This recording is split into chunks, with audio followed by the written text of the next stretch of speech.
In Presentation 6A, we will begin our assessment of contemporary society in America, starting with the primary institution of religion.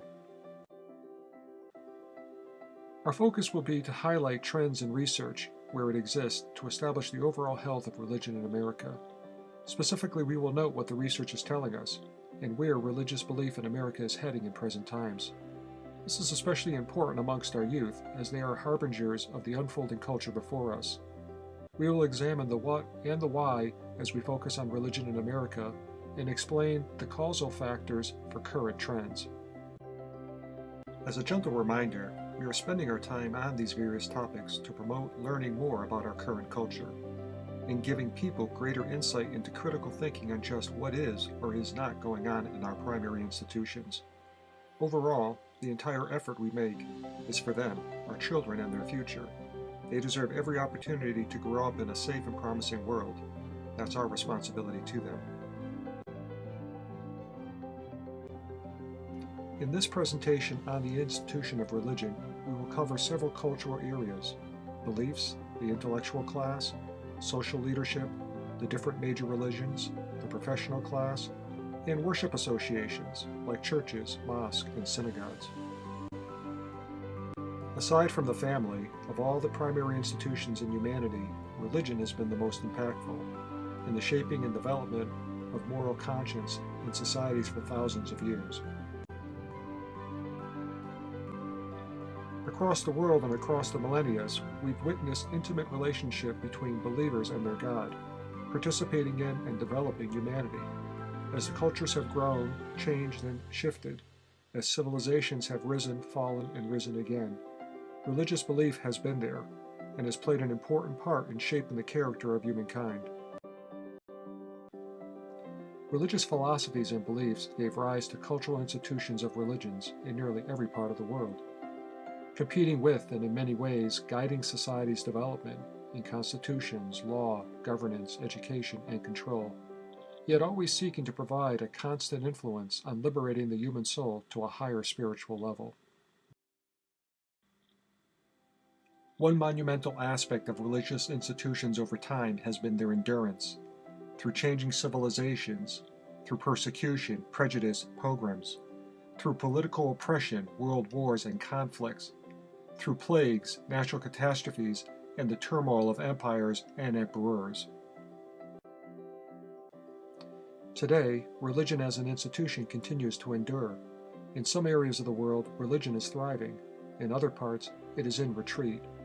However, today, more than any other time in our national history, religion in America has come under great stress. As in Europe before us, we see religion here in America starting to decline. Today, given a more skeptical generation, combined with the relentless oppositions by moral relativists, we are witnessing a contraction and a diminished influence of religion in our lives and human affairs.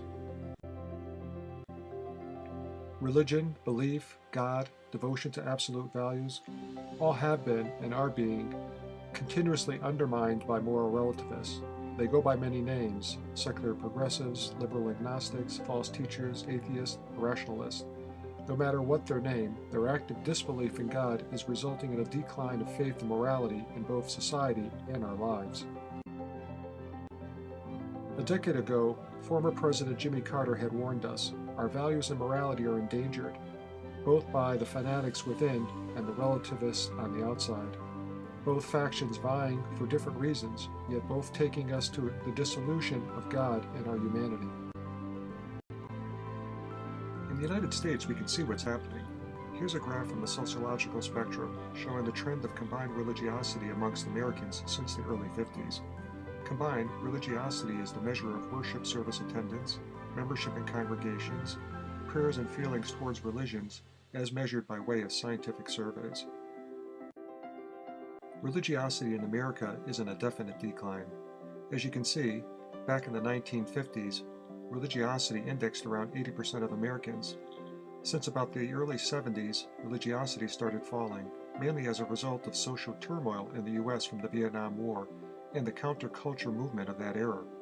The index levels off for about 2 decades, the 1980s and 1990s, and then starts declining around 2000, with the most rapid decline starting about 2005, with a near free fall in the latest years, dropping below 68%. The BBC reports that in just 7 years between 2007 and 2014, the percentage of Americans saying that they are Christian believers fell 8 percentage points, from 78% to 70%, an alarming indicator of a real declining religious trend. While we see religiosity declining, we also find a marked increase in those who now see themselves as religiously unaffiliated.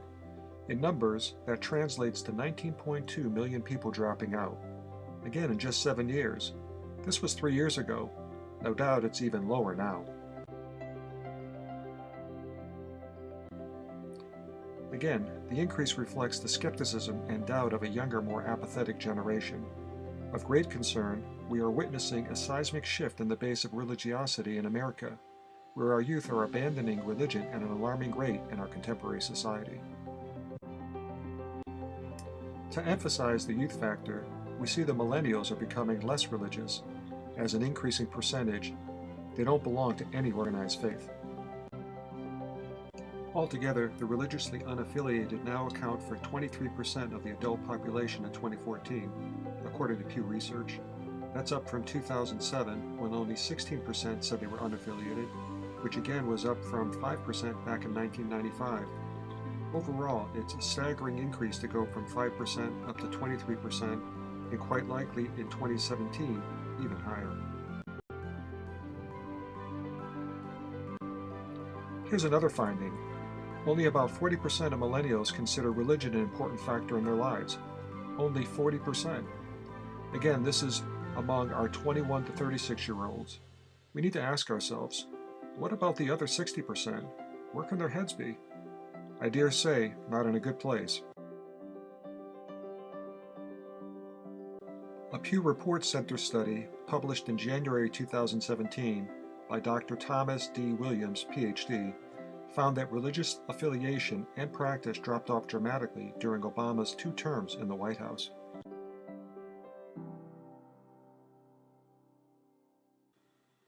When it comes to the nation's religious identity, the biggest trend during Obama's presidency is the rise of those who claim no religion at all.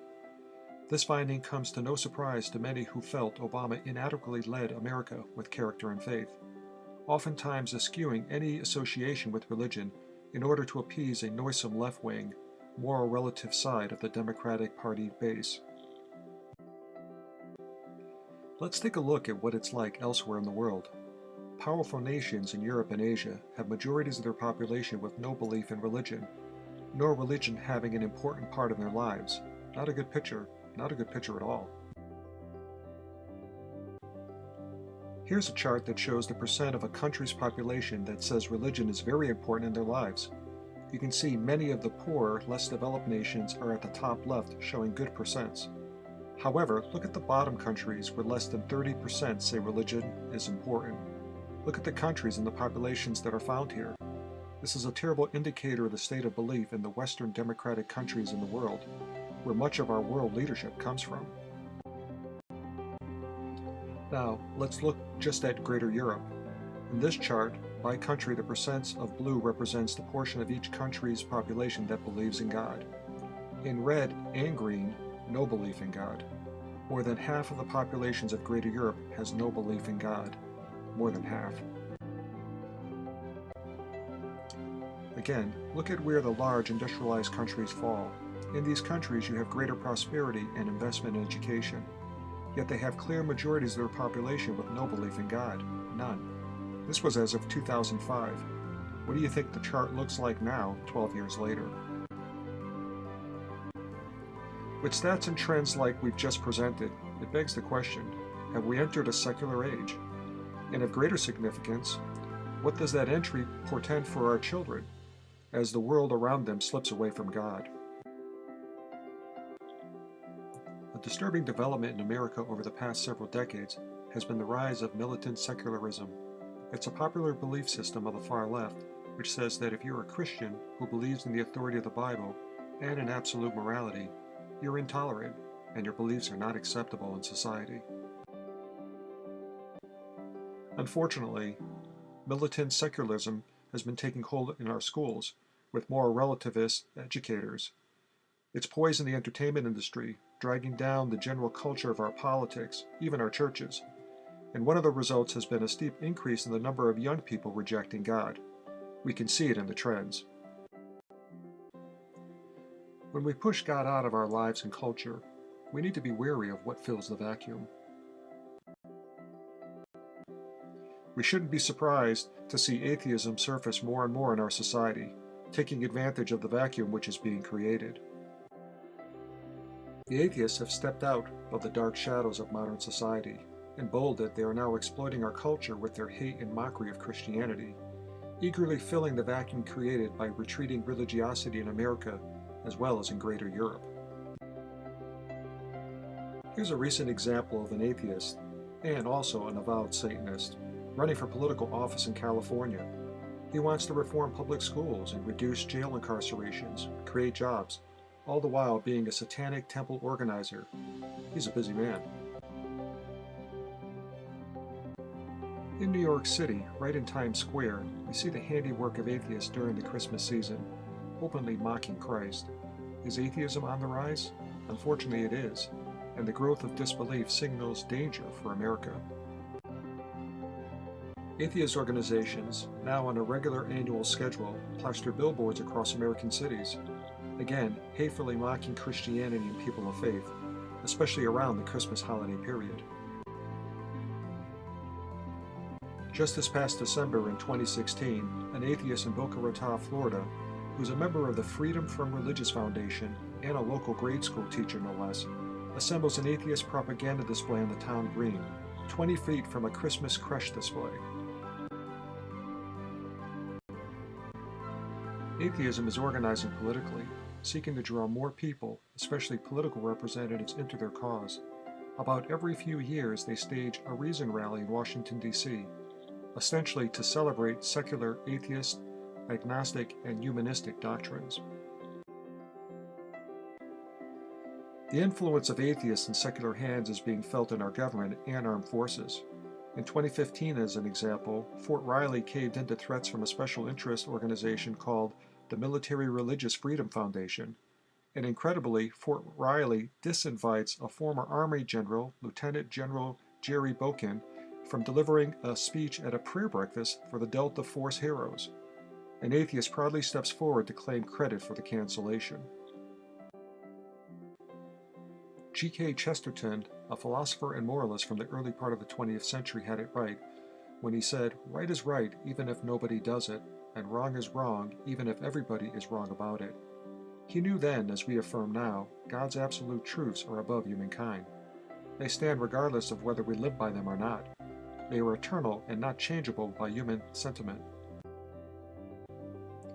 He had another powerful quote. "When people stop believing in God," he said, "it's not that they believe in nothing, it's that they believe in anything." Anything.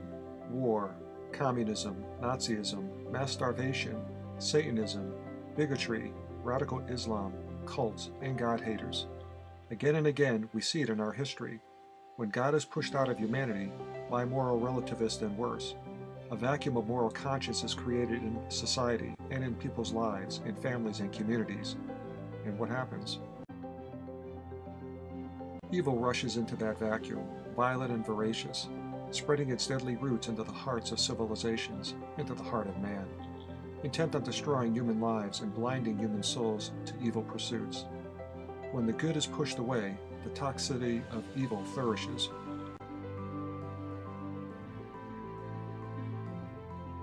We should ask ourselves the question, why? Why, as we saw earlier, is faith declining in our society? What is fueling the withdrawal of belief? Clearly, much of it has been self-induced. A factor has been the failings within the very institutions whose purpose is to uphold and teach morality. We have witnessed the loss of moral authority over the past few decades. This loss has occurred through various public and widely reported instances in the American landscape. This loss of a moral authority has caused tremors amongst the faithful and the young in our society. The Catholic Church abuse scandals, as an example, goes back decades and has shocked our national conscience, and rightly so. Moral authority of religious leaders has been destroyed by cults like Warren Jeffs, Jim Jones, and David Koresh. Continuing with nationally recognized Christian pastors like Jimmy Swaggart cheating on his wife and his followers, disgracing himself and abusing the faithful. In New York, we see the arrest of 2 Orthodox Jewish rabbis, along with a dozen other people, charged by federal prosecutors with conspiring to launder and hide more than $1.75 million in profits by Colombian drug dealers. Also in New York, in February of this year, a suburban clergyman was arrested for child pornography and drugs. Then we find Eddie Long, the pastor of a Georgia megachurch, with accusations by former congregants attacking his reputation with charges of sexual misconduct. And when both political and religious leaders are hesitant and silent in the face of brutal evil, failing to speak with clear and resounding voices, condemning the Islamic violence and murder of Christians in Africa and the Middle East, seeking shelter under the umbrella of political correctness.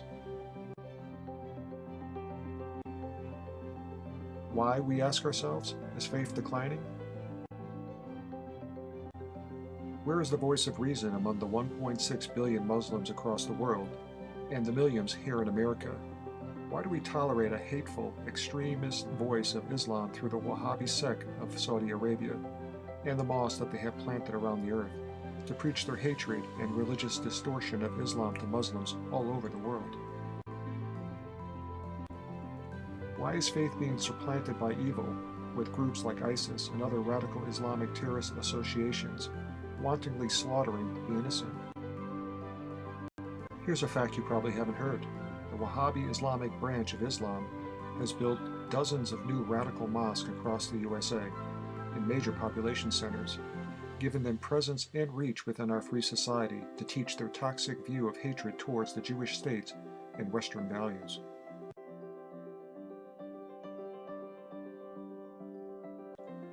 Why, you ask? Why is faith declining in our society? Perhaps we are doing it ourselves, by confusing God's foundational values for lesser man-made values. We are allowing secularism to push God out of our educational system.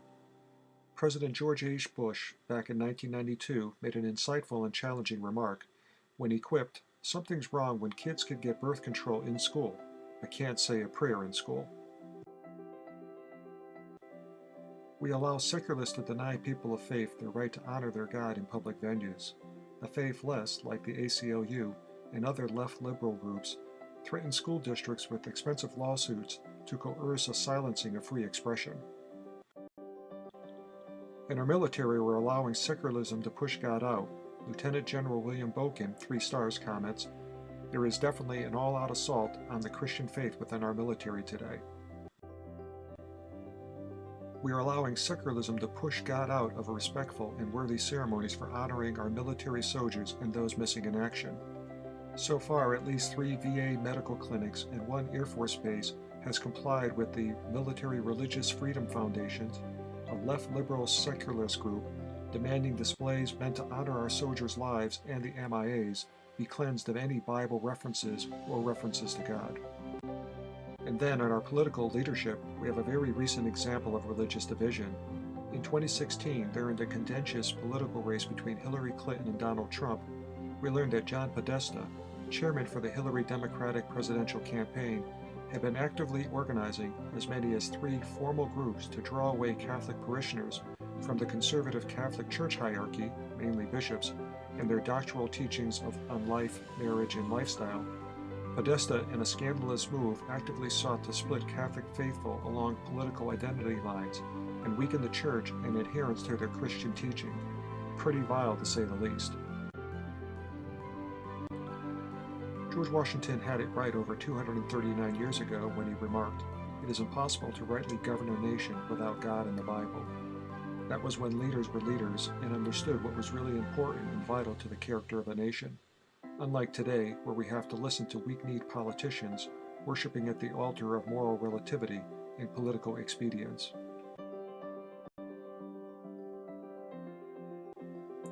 Why is faith declining? Here's a noxious development. There's a growing voice of evil expression creeping into mainstream society and our children's lives. It's called Satanism, and it's been around in America for many years, hidden in shameful corners of fringe groups. But now, under the guise of political correctness and anything goes thinking, it's being enabled by moral relativists and their perverted self-sense of being virtuous. We are cautioned to be non-critical, silent, progressive, non-judgmental. Just let it happen. And it's just happening right now. The Satanic Temple, a New York-based group, has built an 8-foot bronze statue called Baphomet. It is a depiction of Satan sitting on his throne being adored by 2 small children. It is designed so you can sit on his lap for inspiration and contemplation. It has moved around over the past few years to several major U.S. cities. Right now, the Satanic Temple is attempting to move the Baphomet statue from Salem, Massachusetts to the Arkansas State Capitol to protest a 10 Commandments display.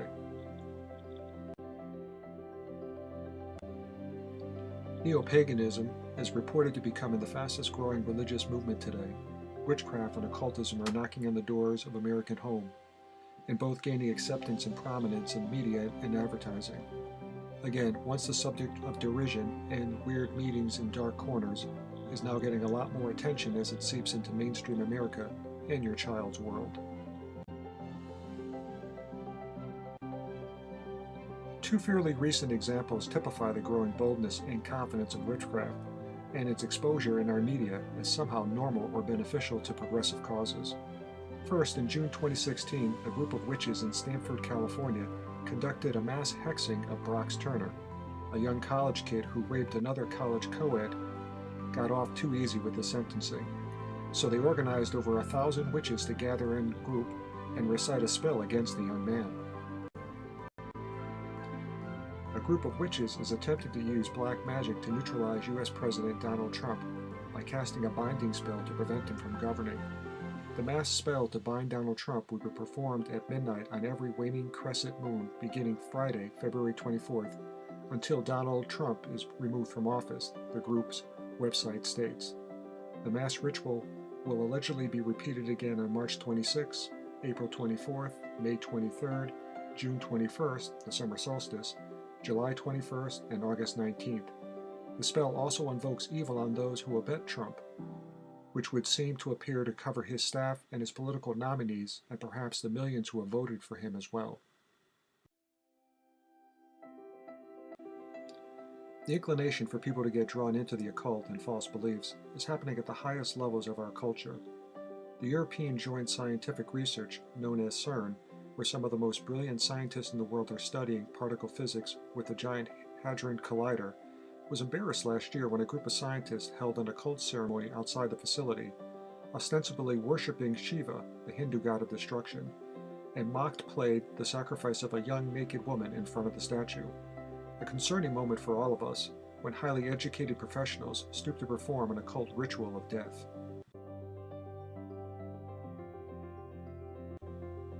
Why is faith declining?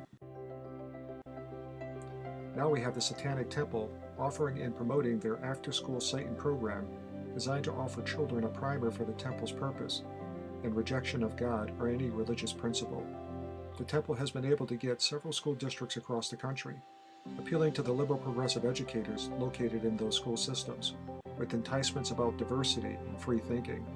So if you think that Satanists and feckless educators are not exploiting the young with neo-paganistic teachings, think again.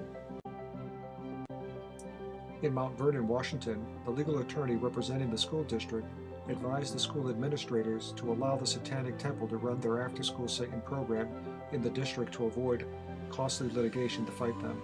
The Centennial Elementary School is the temple's designated target. And on another front, we see hateful moral relativists and avowed secularists actively marginalizing and at times openly ridiculing people of faith, Christians, Jews, Muslims, and others. They target anyone who has courage to stand up and represent their faith in God with expressions of creches or the 10 Commandments. They even attack and look to suppress Christmas and the true meaning the national holiday represents, while hypocritically promoting the commercial interests of a secular day. The atheists and the atheist organizations are the most aggressive in diminishing the holiday, promoting pagan and identifying political special days on the same moral playing field as Hanukkah and Christmas.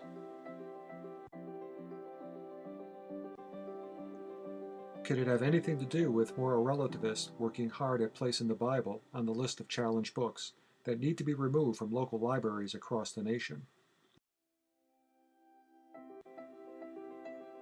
Again, moral relativists in the Georgia state government fired Dr. Eric Walsh from the Georgia Department of Health because he was preaching sermons at a local church as a lay minister on subjects that progressive liberals find too sensitive and controversial. We see evidence of a degrading culture in our art world when an exhibit at Rutgers University Library depicting Christ on a dartboard with a dart in his chest. Despite students denouncing the mocking of Christ as offensive, the school refused to take it down. There is no doubt people and expressions of faith are under attack. We just provided several examples occurring in our culture. There are many more that can be cited, and moral relativists, no matter what name they go by, secular, Satanist, atheist, progressive, or liberal, know that if they succeed at ridiculing, marginalizing, and even slandering the beliefs and religions of the faithful people, the effect within the culture will be to diminish that belief and accelerate its decline and retreat, even amongst the most impressionable young. Moral relativists, under the all too common guise of progressive liberalism, are pushing God out through their politics, their political correctness, deception, and their entitlement programs, wherein people are seduced and drawn into dependency on the state and the people behind that state, supplanting faith in God with faith in the state as the measure of all things. Not too long ago, Newsweek magazine brazenly headlined "The Decline and Fall of Christian America." It's a headline that is threatening but predictive of where faith is heading in our country, especially amongst the youth. It's a headline people of faith need to reverse. Remember, when good people fail to stand against the practitioners of evil deeds, such evil will flourish and overwhelm. To round out our discussion on religion, here's a couple of considerations to take away. In our contemporary society, religion is under the greatest criticism, skepticism, and decline it has experienced in the past few centuries, as evidenced by the significant decline in over the last decade in religiosity, as reported by Pew Research. However, it is not dead. Moral relativism is actively, if not deliberately, weakening the relationship between God and humanity. Relativists do it through both the continuous marginalization of the faithful and the faithful's love for God and recognition of absolute values in their lives. However, the faithful are strong and determined. Our next presentation in our Awaken 25 video series continues with our assessment of contemporary society, where we review the primary institutions of literary, legal, and civic, and the changes and influences which are occurring upon our culture. Please go to video 6B.